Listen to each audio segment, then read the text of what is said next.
Horror कहानियां थी। Haunted बस। रात के करीब 11 बज रहे थे। सड़क पर इक्का दुक्का गाड़ियां चल रही थी। अपनी नाइट शिफ्ट खत्म करके शीला और निकिता बस स्टॉप पर खड़ी थी।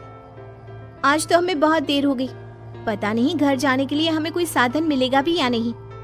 अगर कोई साधन नहीं मिला तो कहीं रात इसी बस स्टॉप पर ना बितानी पड़े। अपनी काली जुबान बंद कर। जब देखो तब उल्टी बातें ही करती है। अरे कुछ देर रुक जाना, कुछ ना कुछ मिल ही जाएगा। लेकिन काफी देर तक इंतजार करने के बाद भी उन्हें कोई बस नहीं मिलती। धीरे धीरे समय के साथ साथ सड़क पर चलने वाली गाड़ियों का दिखना भी बंद हो जाता है। अरे ये देख, अब तो सड़क पर एक भी गाड़ी नहीं दिख रही। दूर दूर तक गाड़ी और किसी इंसान का नामो निशान नहीं है। एक काम करते हैं, वापस अपने ऑफिस चलते हैं। हम दोनों आज रात वहीं गुजार लेंगे। देख, तुझे अच्छी तरह पता है 10 बजे के बाद चौकीदार ऑफिस के मेन गेट पर ताला लगाकर अपने घर चला जाता है। ऑफिस जाने का कोई फायदा नहीं है। इस सुनसान सड़क को देख मुझे बहुत घबराहट हो रही है। एक काम करना, उसी चौकीदार के घर चलते हैं। वो भी तो परिवार वाला है। हम बेफिक्र होकर आज रात उसके घर पर रुक सकते हैं। अरे पागल, चौकीदार 10 बाई 10 की खोली में रहता है। उसके 4 बच्चे हैं। बोला वो हमें अपने घर में कौन सी जगह देगा। अब तू ना ये बेकार की बातें बंद कर और चुपचाप खड़ी रह। शायद कोई लिफ्ट ही मिल जाए। फिर काफी देर इंतजार करने के बाद आखिरकार एक नीले रंग की बस उनके सामने आकर रुकती है। बस का दरवाजा खोल कंडक्टर उन दोनों से कहता है, कहिए कहाँ जाना है आप दोनों को? देखिए मेरी पूरी बस खाली पड़ी है। मैं आप दोनों को आपके ठिकाने पर छोड़ दूंगा। इतना कहकर कंडक्टर मुंह में भरे पान की पिचकारी सड़क पर दे मारता है। निकिता, लोगों का कहना है कि कुछ महीने पहले इसी तरह अंधेरी रात में एक नीली बस के अंदर कुछ बदमाशों ने एक जवान लड़की की हत्या कर दी थी। इस बस का रंग भी नीला है। कहीं ये वही बस तो नहीं? कंडक्टर शीला की बात सुन लेता है और मुस्कुराते हुए कहता है, देखिए मेम साहब, उस घटना के बारे में मैंने भी सुना है।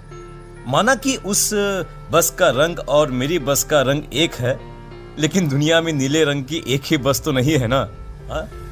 ये तो सिर्फ एक इत्तेफाक है। देखिए हमारी बस में एक मेम साहब पहले से ही बैठी हैं। चाहे तो आप देख लीजिए। निकिता गर्दन उठाकर देखती है तो बस के पीछे वाले हिस्से में एक लड़की कंबल ओढ़े बैठी हुई थी। सही तो बोल रहे हैं भैया, बस में पहले से एक लड़की बैठी है। चल अब हम भी बैठ जाते हैं, वैसे भी बहुत देर हो गई है। अरे ठहर जाना निकिता, मुझे डर लग रहा है। अरे तुझे इतना ही डर लग रहा है तो तू यहीं खड़ी रहे, मैं तो चली।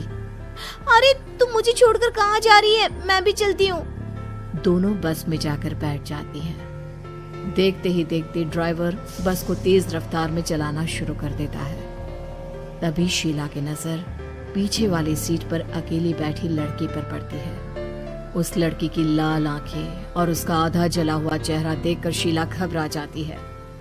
सुन निकिता, हमारे पीछे जो लड़की बैठी है ना, उसकी आंखें एकदम खून की तरह लाल और चेहरा किसी चुड़ैल की तरह डरावना दिख रहा है।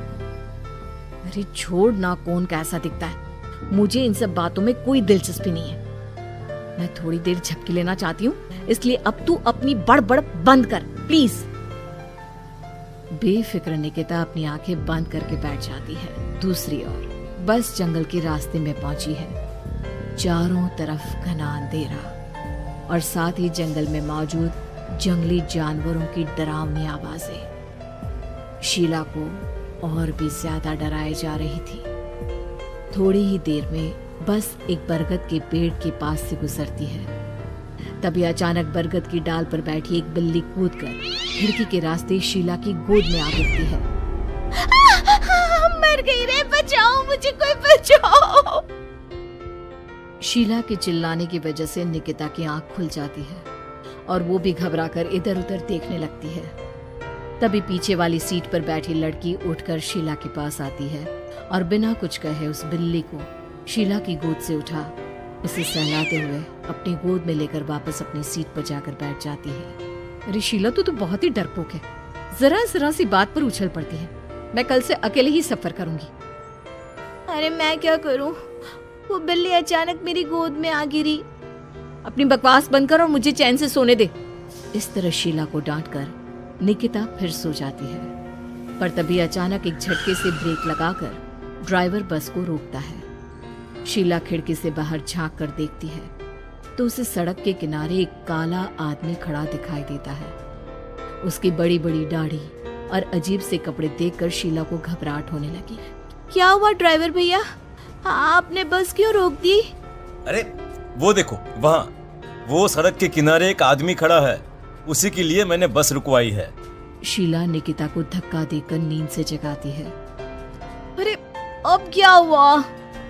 वो देख, सड़क किनारे कितना डरावना आदमी है। उसका अजीबोगरीब हुलिया देखकर लगता है जैसे कोई शैतान खड़ा हो। अब शीला की तरह निकिता भी उस आदमी को देखकर थोड़ा डरने लगती है। कंडक्टर, क्या तुम उस आदमी को बस में चढ़ाने वाले हो? उसे देखकर हमें डर लग रहा है, उसे बस में मत चढ़ाओ। अरे डरने की कोई बात नहीं है मेम साहब, ये आदमी जंगल के पीछे वाले गांव में रहता है।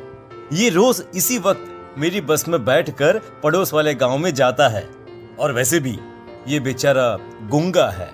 अगर आप लोगों को डर लगता है तो मैं इसे ड्राइवर के बगल में बिठा देता हूँ। ओह अच्छा, ठीक है।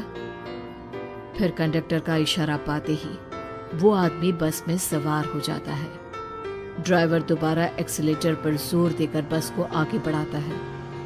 थोड़ी ही देर में बस एक घाटी पर चढ़ती है। बस के एक तरफ गहरी और डरावनी खाई थी, पर ड्राइवर को इस बात से कोई फर्क पड़ता नजर नहीं आ रहा था। वो लगातार बस की रफ्तार बढ़ाकर बस चलता जा रहा था। ड्राइवर भैया, आप देखते नहीं क्या बगल में इतनी गहरी खाई है? बस की रफ्तार लगातार बढ़ाए जा रहे हो, थोड़ा धीरे चलाओ ना। अरे मेम साहब, घबराने की कोई बात नहीं है, ये तो मेरा रोज का काम है। मैं तो यहाँ इसी रफ्तार से बस चलाता हूँ। अब बेफिक्र होकर अपनी सीट पर बैठ जाइए, आपको कुछ नहीं होगा। ड्राइवर के कहने पर निकिता शांति से बैठ जाती है। कुछ दूर चलने पर अचानक ड्राइवर बस को सड़क के किनारे रोक देता है। शीला एक बार फिर खिड़की के बाहर झांक कर देखती है, लेकिन इस बार उसे कहीं कोई दिखाई नहीं देता। अरे अब क्या हुआ? तुमने बस क्यों रोक दी? यहाँ तो दूर दूर तक कोई भी नहीं दिखाई दे रहा। ड्राइवर उसकी बात का कोई जवाब नहीं देता, पर कंडक्टर बोल पड़ता है। ये हमारी फेवरेट जगह है, हम अपने सारे अच्छे काम यहीं पर करते हैं। अब हमारा प्रोग्राम खत्म होने के बाद ही बस यहाँ से आगे बढ़ेगी। इतना कहते ही कंडक्टर सीट के नीचे रखी एक शराब की बोतल निकालता है। अरे ये सब क्या है? तुम्हारे बस में सवारी बैठी है, उन्हें घर पहुंचाने की जगह तुम यहाँ सड़क के बीच में बस रोककर शराब पियोगे? बस में लड़कियों के बैठे हुए भी तुम्हें ये सब करते हुए शर्म नहीं आती? कंडक्टर कोई जवाब नहीं देता और मुस्कुराते हुए शराब पीने लगता है। तभी ड्राइवर और दूसरा आदमी भी कंडक्टर के साथ मिलकर शराब पीने लगते हैं। निकिता, मुझे इन तीनों के इरादे कुछ ठीक नहीं लगते। हमने इस बस में बैठकर बहुत बड़ी भूल कर दी। तू घबरा मत, मैं हमेशा अपने पर्स में छोटा सा चाकू रखती हूँ। उसके रहते ये तीनों हमारा कुछ नहीं बिगाड़ पाएंगे। देखो गज्जू भैया, हमारी बस में इस समय 3 जवान लड़कियां बैठी हैं। कहो कहो सबसे पहले किसका शिकार किया जाए? मैं तो कहता हूँ कि सबसे पहले वो जो पीछे अकेले जो बैठी है ना, उसे पकड़ कर लाओ। उसके बाद इन दोनों का प्रोग्राम फिट करेंगे। ठीक है, जैसी तुम्हारी मर्जी। अब वो आदमी पीछे वाली सीट पर बैठी लड़की के पास पहुंचकर उसका हाथ पकड़ लेता है, लेकिन तभी अचानक उस लड़की की आंखें जरूरत से ज्यादा बड़ी और लाल होने लगती है। उसका चेहरा गुस्से से लाल और उसके मुंह से नुकीले दांत दिखने लगते हैं। अरे अरे अरे ये क्या? ये लड़की अचानक इतनी खतरनाक कैसे बन रही है? इतने में वो लड़की उस आदमी को उठाकर वहीं सीट पर पटक देती है। मुझे हाथ लगाएगा, तेरी इतनी हिम्मत! जोर से चीखते हुए वो लड़की उस आदमी पर हमला कर देती है और पल भर में ही उस आदमी का काम तमाम हो जाता है। ये देख ड्राइवर और कंडक्टर के होश उड़ जाते हैं। इतने में ड्राइवर अपनी जान बचाने के लिए तुरंत बस से बाहर कूद जाता है, पर तभी बस के पीछे की तरफ से तेजी से आ रहा एक ट्रक उसे कुचल कर चला जाता है। एक ही पल में अपने दोनों साथियों की मौत देख अब कंडक्टर के हाथ पैर कांपने लगते हैं। ये सब देख निकिता और शीला के भी होश उड़ जाते हैं। वो चुपचाप अपनी सीट पर ही छुप कर बैठी रहती हैं। अरे अरे कौन हो तुम? और तुम इतनी भयानक कैसे बन गई? अब वो लड़की गुस्से में गुर्राते हुए कंडक्टर का गला पकड़ लेती है। इतनी जल्दी मुझे भूल गए? कुछ महीनों पहले तुम तीनों ने बड़ी बेरहमी से मेरी हत्या की थी और फिर शहर छोड़कर भाग गए। कई दिनों से मैं तुम तीनों के इंतजार में भटक रही थी। आज जाकर मेरा बदला पूरा होगा। अब तू भी अपने साथियों की तरह जहन्नम पहुंच जाएगा। अब वो लड़की कंडक्टर को उठाकर बस के पास मौजूद खाई में फेंक देती है। कंडक्टर एक बड़े पत्थर से जा टकराता है और उसकी भी मृत्यु हो जाती है। दूसरी तरफ ये सारा नजारा देख शीला और निकिता बेहोश हो जाती है।